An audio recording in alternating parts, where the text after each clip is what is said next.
Abordaremos el tema de paciente con estómago lleno, correspondiente al curso de telesalud de la Universidad Nacional Mayor de San Marcos, el tema de telecapacitaciones para paramédicos o personal de salud interesados con el tema. Y les habla es el doctor Jorge Ricardo Reyes Roel, soy médico residente en la segunda especialidad en anestesiología.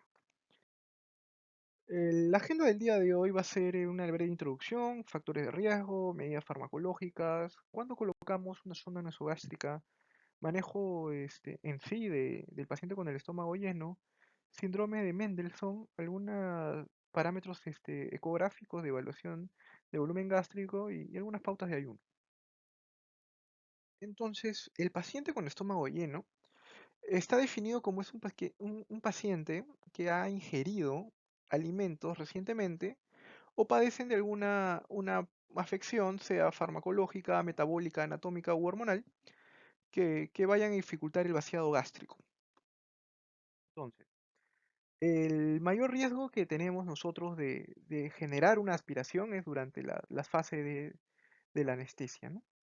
Y tenemos que tener en cuenta este, el volumen gástrico del paciente, el pH del paciente, porque a mayor volumen gástrico y a un pH más ácido, vamos a tener complicaciones más graves en la aspiración. También recordar que las embarazadas en el tercer trimestre se consideran pacientes con estómago lleno, incluso estando en ayunas. Un poquito de un recuerdo de fisiología son las características de la motilidad en el distinto trayecto, ¿no?, del tracto gastrointestinal. Entonces, el esófago va a tener un tránsito de 5 a 10 segundos, el estómago de 1 a 2 horas y este, bueno, ¿no?, de intestino delgado va a pasar de 1,5 a 4 horas, ¿no? Recordar que vamos a tener neurotransmisores y hormonas estimuladoras e inhibitorias de la motilidad gastrointestinal, ¿no? Y estas hormonas estimuladoras van a ser la acetilcolina, gastrina, colecistoquinina principalmente, y las inhibidoras van a ser secretina, glucagón, noradrenalina, opioides, mu, delta, vasopresina, progesterona. También, recordar que la CSK o colecistoquinina nos va a inhibir el vaciamiento gástrico, la secretina nos va a generar una disminución en la secreción gástrica de hidrogeniones y bueno, el péptido insulinotrópico dependiente o el GIP va a disminuir la secreción gástrica de hidrogeniones, ¿no? La gastrina va a estimular la secreción de ácido gástrico y el crecimiento de la mucosa, la CSK, va a generar motilidad de la vesícula biliar, la secretina estimulará la secreción de bicarbonato, el péptido inodoro gástrico va a retrasar el vaciamiento del contenido gástrico al duodeno y la motilina va a aumentar la motilidad gastrointestinal. Ahora, dentro de nuestro arsenal de medicamentos vamos a tener medicamentos lo que van a aumentar, estimular o inhibir el vaciamiento gástrico y el tránsito intestinal. Entonces las benzodiazepinas van a estimular el vaciamiento gástrico. La neostigmina también va a estimular el vaciamiento gástrico. Y veremos que algunos anestésicos inhibitorios endovenosos, perdón, van a inhibirlo. Nuestros halogenados van a inhibirlo. Anticolinérgicos, catecolaminas lo van a inhibir.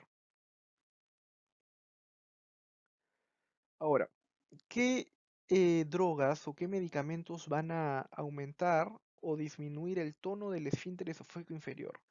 Entonces, la metoclopramida lo va a aumentar, la neostigmina, la succinilcolina y los estimuladores alfa-adrenérgicos van a aumentar este tono del esfínter. ¿Y quiénes la van a disminuir? La atropina, licopirrolato, dopamina, nitroprusiato, tiopental, los beta-adrenérgicos, opioides, propofol, ¿no? Entonces acá vemos que en nuestra misma inducción puede que el paciente tenga un reflujo, un flujo retrógrado de todo el contenido gástrico. Entonces, estar precavidos, con respecto a ello y saber el manejo del estómago lleno es primordial para nosotros. Entonces, ¿qué causas van a retrasar un vaciamiento gástrico? Farmacológicamente ya lo hemos visto, opiáceos, anticolinérgicos, antidepresivos, dopamina, el pH gástrico bajo y el mismo embarazo. ¿Qué causas patológicas? Dolor, ansiedad, el trabajo de parto, estado de shock, gastroparesia diabética, úlcera péptica, oclusión intestinal, hipotiroidismo, hipoglicemia, cetoacidosis o alteraciones hidroelectrolíticas. Ahora, tenemos que tener en cuenta características anatómicas, farmacológicas, metabólicas, autonómicas y hormonales. Y, y todo este conjunto nos va a llevar a un afectamiento del vaciamiento gástrico y también afección de los reflejos protectores, ¿no? Entonces, los diabéticos van a tener una neuropatía autonómica, pacientes sometidos a estrés y dolor van a tener un aumento de liberación adrenérgica, pacientes intoxicados con intoxicación alcohólica, pacientes sedados o que hayan tenido una administración de opioides, que han utilizado anticolinérgicos, tequiados, encefalopáticos, incluso la sonda nasogástrica puede llevarnos a una disminución del tono del esfínter esofágico inferior. También pacientes obstruidos, pacientes obesos, bueno, como ya dijimos, ¿no? Pacientes con embarazo y pacientes con hernia yatal. ¿Y por qué el embarazo, la obesidad y la hernia yatal nos van a llegar a un aumento de la afección, bueno, perdón, a una afección del vaciamiento gástrico y alteración de estos reflejos protectores?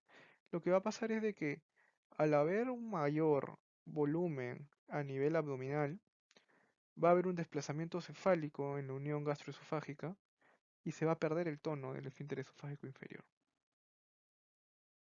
Entonces, ¿cómo el reflujo gastroesofágico y la obesidad va a afectar eh, el tema del paciente con estómago lleno, ¿no? Entonces, la gran adiposidad en los pacientes obesos, como dijimos, va a hacer un desplazamiento cefálico en la unión gastroesofágica, lo cual va a alterar la presión y va a aumentar el riesgo de aspirado gástrico. Entonces, pacientes ya neuropáticos, pacientes diabéticos, aparte de esto, van a tener un retraso del vaciamiento gástrico. Porque usualmente el paciente diabético, paciente neuropático, va a ser obeso. Por otro lado, paciente con reflujo bien controlado tiene bajo riesgo de aspiración. Pero paciente con hernia de hiato sí tiene riesgo de aspiración gástrica. Entonces, ¿qué medidas farmacológicas podemos utilizar para minimizar los riesgos de aspiración? En sí, ninguna ha demostrado una disminución en la aspiración, pero podemos mitigar alguna secuela, ¿no? Entonces, vamos a tener tres targets, los cuales van a ser disminución del volumen gástrico y aumento del pH, lo cual nos va a brindar apoyo en los inhibidores de bomba y los bloqueadores de histamina, tipo 2, aumentar el tono del esfínter y aumentar la motilidad, como la metoclopramida, y aumentar el pH gástrico, ¿no? Con citrato de sodio, ¿no? O antiácidos no particulados. Ahora, ¿cuándo colocar una sonda nasogástrica, ¿no? Antes de la inducción? Viendo que el paciente tenga una distensión abdominal significativa por una obstrucción gastrointestinal, lo cual nos va a apoyar a disminuir el volumen de este contenido gástrico y también liberar las acumulaciones de secreciones gaseosas y de líquidos gastrointestinales, pero tener mucho cuidado con la descompresión del estómago, ¿no? La succión es eh, raramente va a producir un vaciado total o completo del estómago. Esta sonda puede comprometer el tono del mismo esfínter y puede ser un factor de riesgo de la aspiración. Entonces, tampoco es sondear así a libre demanda, ¿no? El paciente tiene que ameritarlo. También tener cuidado con pacientes tequiados, porque puede que tengan una fractura en la placa quiriforme y podamos colocar el mismo catéter y sobrepasar esta placa, ¿no? Y bueno, pacientes con este trastorno del sensorio o estado mental alterado puede generar agitación, arcadas, vómitos y empeorar una respuesta simpática. Entonces, ¿qué tenemos que tener? ¿Cuál va a ser nuestro manejo? Primero tenemos que tener la vía aérea protegida. Entonces, y esto va a ser mediante la intubación con el CAF inflado. Luego tenemos que tener un plan de secuencia de inducción rápida, lo cual va a ser un proceso y secuencia de fármacos para asegurar la vía aérea. Entonces, ¿qué vamos a hacer primero? Monitorizar a nuestro paciente, desnitrogenizarlo, utilizar nuestro agente de inducción endovenoso y nuestro relajante neuromuscular, pero de acción rápida.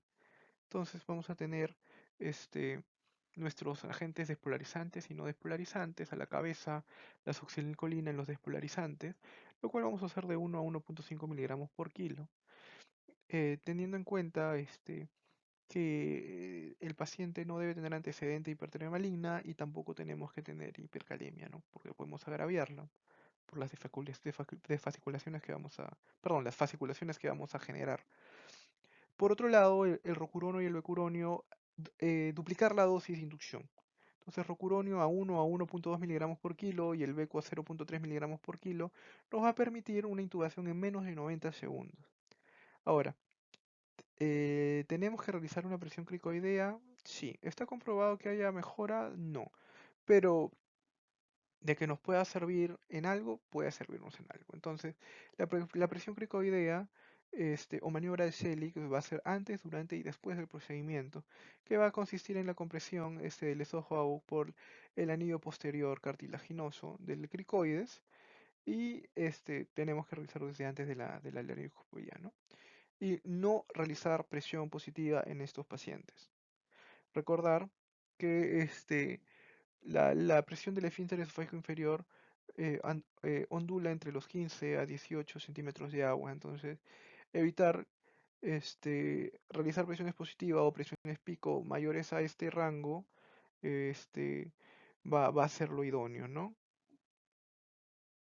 Entonces la maniobra de Selig, como dijimos, este, va a hacer la compresión del esófago mediante el anillo, el mismo anillo cricoideo, no la cara posterior. Ahora, tenemos que generar una fuerza o un vector posterior y de esta manera vamos a prevenir el flujo y la aspiración de contenido gástrico, ¿no? ¿Por qué a nivel del cricoides y no a nivel del tiroides? Recordar que el tiroides no es un anillo, entonces así lo comprimamos, no va a haber por ende una, un apoyo, ¿no? en la cara posterior, entonces no va a haber utilidad para nada, con lo que queremos evitar, que es un retorno de reflujo esofágico, ¿no? Lo que queremos es prevenir el reflujo y aspiración de contenido gástrico y ocluyendo el esófago de manera posterior con la cara anterior de los cuerpos vertebrales y con el anillo cricoideo. Nos habla de que tenemos que realizar dos tipos de fuerzas distintas, ¿no? Cuantificadas en newton. Antes de la inducción de 10 a 20 newtons y después de la inducción de 30 a 40 newtons. ¿Y qué quiere decir esto, no? Aproximadamente un newton vendría a ser un kilogramo fuerza, ¿no? Entonces pongámonos a pensar de que tenemos una bolsa de alimentos de más o menos 2 o otra de 4 kilos, más o menos cargarlas así. Y ese tipo de fuerza es la que tenemos que ejercer, ¿no? La maniobra no se libera hasta que se asegure la vía aérea, o sea, se haya intubado y se haya inflado el CAF. Y bueno, puede que dificulte la visualización de la glotis, sí. Como complicaciones puede generarnos náuseas, vómitos, aspiración en pacientes no anestesiados, una rotura esofágica si no tenemos en cuenta el uso de los newtons adecuados, exacerbaciones de lesiones no reconocidas de vías respiratorias o de columna cervical. Bueno, en el caso de que el paciente ya vomite, tenemos que ponerlo de cúbito lateral, la cabeza hacia abajo para promover el flujo gástrico regurgitante lejos de la glotis, hacer succión orofaringea suave y despejar las vías respiratorias superiores, esterilizar las columnas cervical, ver el tema de una secuencia rápida y bueno, evitar la hipercapnia. Entonces el síndrome de Mendelssohn fue escrita por un ginecobstetra, Curtis Mendelssohn, en Nueva York en el 1946, lo cual nos habla de una complicación broncopulmonar debido a una inducción anestésica o a la aspiración del contenido gástrico, ¿no?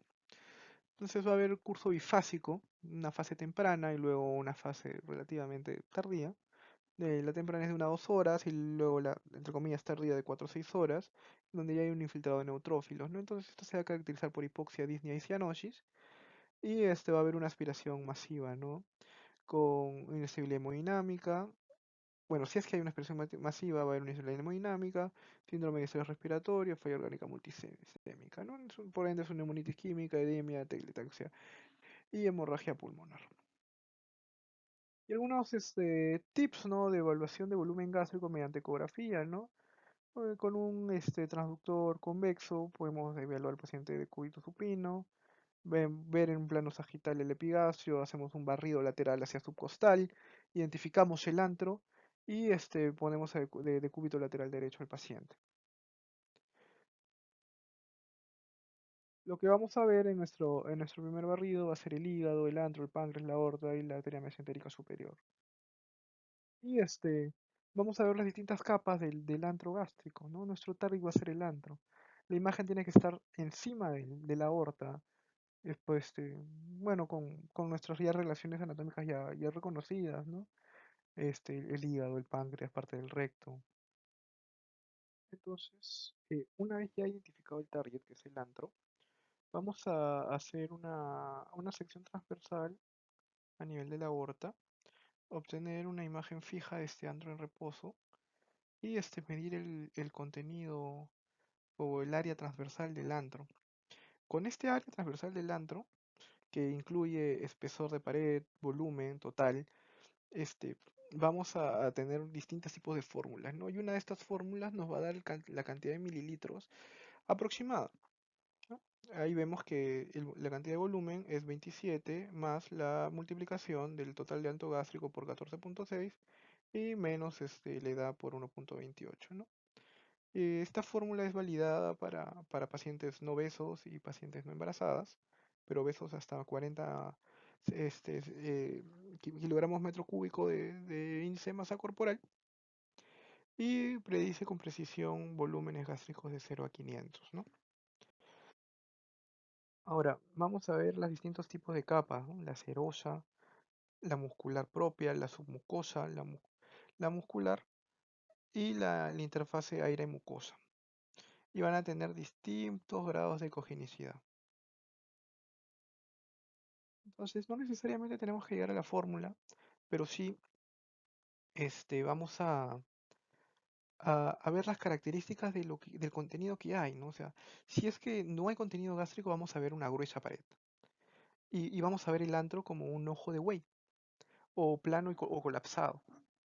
Por otro lado, con condimentos sólidos, líquidos y ya leche, la pared ya está delgada.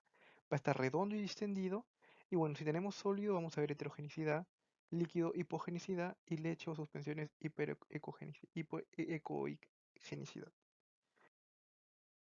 Acá en la imagen, vamos a observar el contenido de líquido hipoecoico. Y en la otra imagen, en la imagen C, vamos a ver contenido gástrico, que ya es un contenido heterogéneo. Hay distintos tipos de fórmulas, no es necesario que uno se lo aprenda, es con tal de tenerlo a la mano en una imagen en el celular, pueden hacer el cálculo correspondiente. Bueno, ya para finalizar, distintos tipos de sociedades nos hablan de las horas de ayunos, ¿no? Pero en sí, en resumen, 2 horas para líquidos claros, 4 horas para leche, 6 horas para leche no humana, leche artificial, fórmulas y comida ligera, y 8 horas para alimentos grasos, ¿no? A diferencia de la sociedad americana, la europea y la australiana nos refieren que hasta alimentos grasos y pesados pueden ser hasta 6 horas, ¿no? Con respecto a pediátricos, ¿no? Ingesta de líquidos claros hasta 1 hora antes, ¿no? Y ha sido de utilidad. Muchísimas gracias.